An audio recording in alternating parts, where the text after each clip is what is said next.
100 points of interest. Take this with you. Hop on, hop off. Every 15 minutes, a new trolley is right behind you at each one of our 22 stops. To hop on and not get off, entire tour time, hour and 40 minutes. But we suggest you hop on and hop off.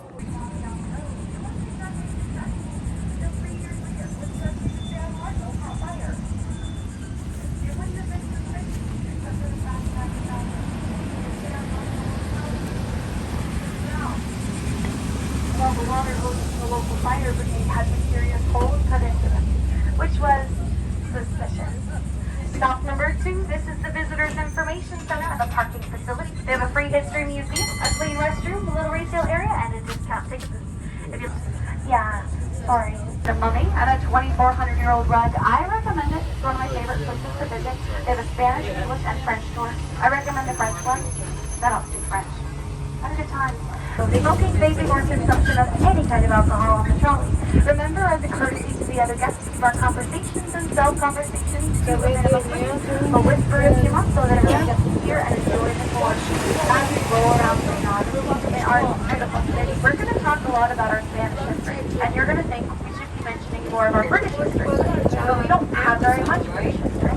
They were here for 20 years, from 1763 to 1783, and while they were president in August, they didn't do very much. Not a judgmental thing, they were kind of busy doing the show. They released the Andalusian cattle into the lands of Florida. And they built on top of the Spanish house, and they drank a lot of wine. When the Spaniards came back in 1783, they rounded up the cattle, but they were having some trouble, so they hired Scots-Irish settlers to help them. The Scots-Irish settlers came to the Carolinas, and they were rounding up the cattle using a whirlwind. They snapped like crackers out of the air, so loud you could hear them a mile and a half away. The Spaniards called them Los Craqueros. They became the Florida Crackers. On the right, this is the Huguenot Cemetery. It is where the non-Catholics would be buried outside the city gate. At the time of its construction, it was non-consecrated ground. Where the non-Catholics were buried, the cemetery has 97 headstones. I can't believe However, it. You've got to go one way, I guess. There are more than 900 bodies buried over there. In 1821, there was an outbreak of yellow fever which killed more than a third of our local population. So they decided to preserve space in the cemetery by burying the bodies. Set up in 86 by Mr. T.W. Spicer, who's come here to be an orange grove owner. When it didn't work out for him, he went back to being a druggist. It's sort of like a pharmacist. They just have very little training and a whole lot of access to opiates. You go to Mr. Spicer with a cough, and he takes you up spring water, grain alcohol, and opiates. Once we get that, didn't matter what your ailments were, because you felt good. You just couldn't feel much of anything at all. That was where the Rosario line used to run. The Rosario line ran north to south. The Cubo line in front of us on the left, it ran east to west, with only one way in or out of the city. On your left-hand side in front of us, the city over here on our left-hand side. Open at dawn, close at dusk. If you were not in at dusk, you were not in until dawn. You'd be left outside with the mosquitoes, the gators, and all the nasty critters. Our city gate was going to be torn down in 1908, but the Daughters of the American Revolution said not on my watch. So they served tea and cookies to anyone who would listen, saving it from being torn down. Stop number 4, City Gate, St. George Street. Exit on the right, sideways or backwards, backwards or sideways. Stand up, push out, step down, exit backwards or sideways, sideways or backwards.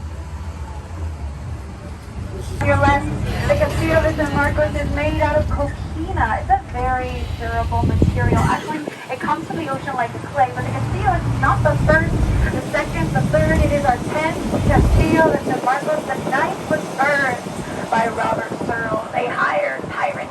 Arr, somebody will call him a privateer, but a pirate is a pirate all the same. Yar, mate. It was the Queen of Spain. She said, maybe the next one you build it out of something less flammable. And they did. Our stop number 6 here, this is the best restaurant on the Bayfront for any of those Bayfront restaurants. Harry's, Mary's, Johnny's, Meehan's, the Teeny Martini Bar, Nero's Waterfront Cafe. Meehan's is right there, yes.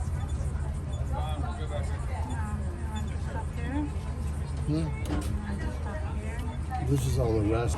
Built this structure on your right. It's the first building in St. Augustine to be completed using poured concrete, the second in the nation to be completed using poured concrete. Now, the way that this building was constructed is called pour over concrete. They put a wooden frame on the ground, pour the concrete in the frame. And these days they actually use rebar to support it, and they can put their 4 signature spirits: gin, rum, whiskey, and the vodka. Exiting to the left, the Aloha, to your left, whatever the Mars Lynch. Neither one of those is here today, although in front of us on the left you'll see a pumpkin patch. If you wanted to purchase a pumpkin and take it home, they have so many pumpkins. I'm not allowed to go to the pumpkin patch because I do this thing where I feel really bad for the ugly pumpkins and I buy them, and then I don't know what to do with them because they're so ugly. But sometimes these little ones on this stuff are not small. So Henry Flagler is functionally on the Augustine. They're doing really well. And he has a buddy, his partner in crime, Rockefeller, says, why don't you push the railway down to the equal tan line?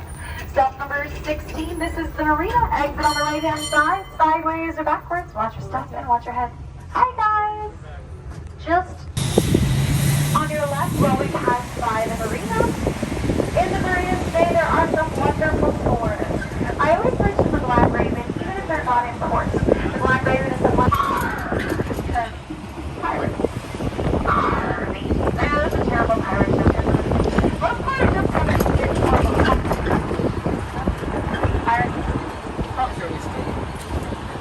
On your left, across the bay, is Anastasia Island. Our lighthouse is over there. It is the second one. The first one was way too close to the edge of the island. It was built on top of Coquina.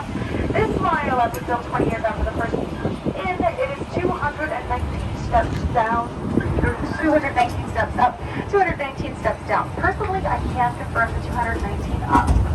Unfortunately, no more than 2 steps down. I'm pretty sure I hit the other ones as I was rolling. I just didn't keep count. And I didn't bring any bones. So my mom called it a character building experience. Which, I mean, honestly kind of explains a few things. Apparently, I'm a very well-rounded individual. On a stop boat. Just got a little distracted. So the candles that you find here in St. Augustine are usually painted black. Not always, but often. They'll be painted black because they were found here. The bay, the marina, in the middle of our summers. Apparently, I'm not cool enough. I thought, remember, as a courtesy to the other guests around us, conversations romantically or whispers so that everyone gets to enjoy. I knew that wasn't down the good. road. I said something is not right.